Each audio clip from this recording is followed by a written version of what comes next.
Hello, welcome back to Central University. This is Core 52, and we are on chapter 24 entitled Election and Predestination.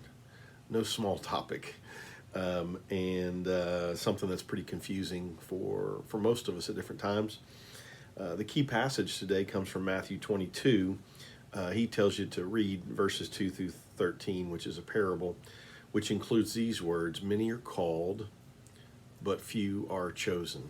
Many are called, but few are chosen. The idea of election or predestination is a very confusing concept for us to understand how that works.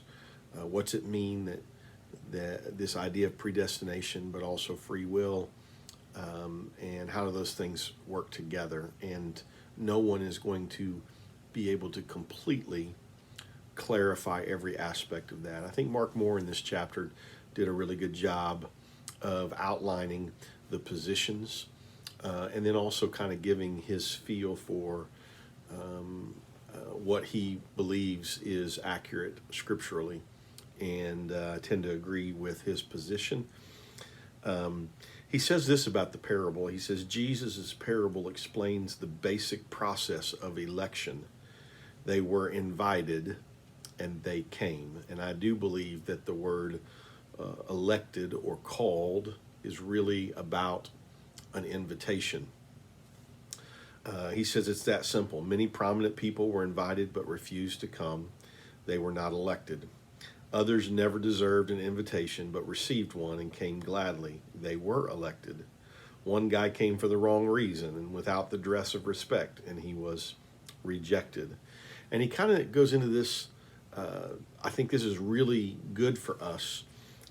He says, at the risk of oversimplification, I'm on page 161, there are two basic views of election. God alone chooses who goes to heaven and who does not. That's one side of things. This idea that God just chooses. Some people go to heaven, some people aren't, and God's the one that made that decision, and we don't really have any say in the matter. That's one side. The other side is God has determined the parameters of salvation, and we get to choose whether or not to enter.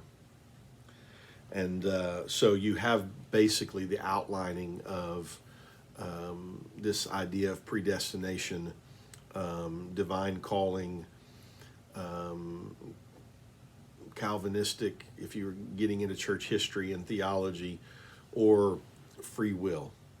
And those are the two basic views. God alone chooses who goes to heaven and who does not, or God's determined the parameters of salvation and man gets to choose whether or not to enter, to accept.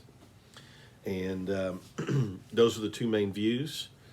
I'm not going to put it past God for the truth to be a little of both that maybe we can't completely fathom on this side of eternity.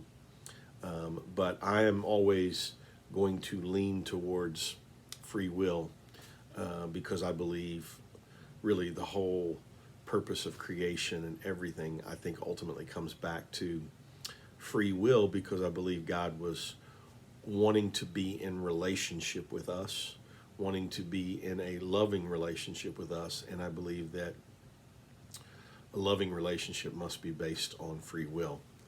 So Mark does a good job here, the author, and he clarifies a few things, and I think these are really good. He says, first of all, everyone is invited.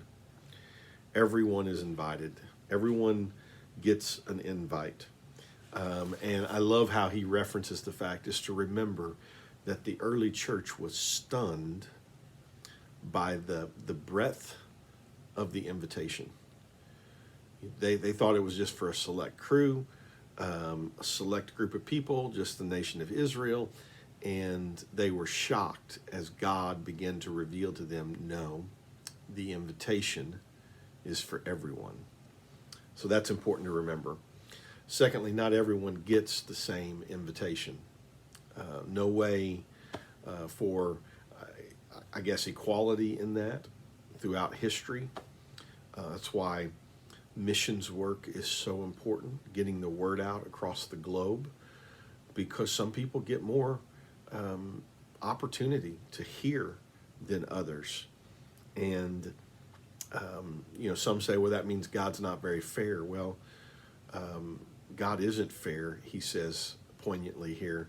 He isn't fair because he's gracious to all. This is about grace and mercy. And he also says you must respond to the invitation. That's something, as we've already talked about, that a person has to respond. And then I think this point is really important. God knows who will respond. You hear a lot of talk in the Word, especially Romans 8 is a good passage for this, where it talks about the foreknowledge of God. God has foreknowledge. He understands everything that's going to happen, when it's going to happen, who's going to make what choice when. And God does a lot of things based upon his foreknowledge. So remember that as you think about this idea of election and predestination. So, what do we do with that? We understand, first of all, that God is bigger than us. He's deeper.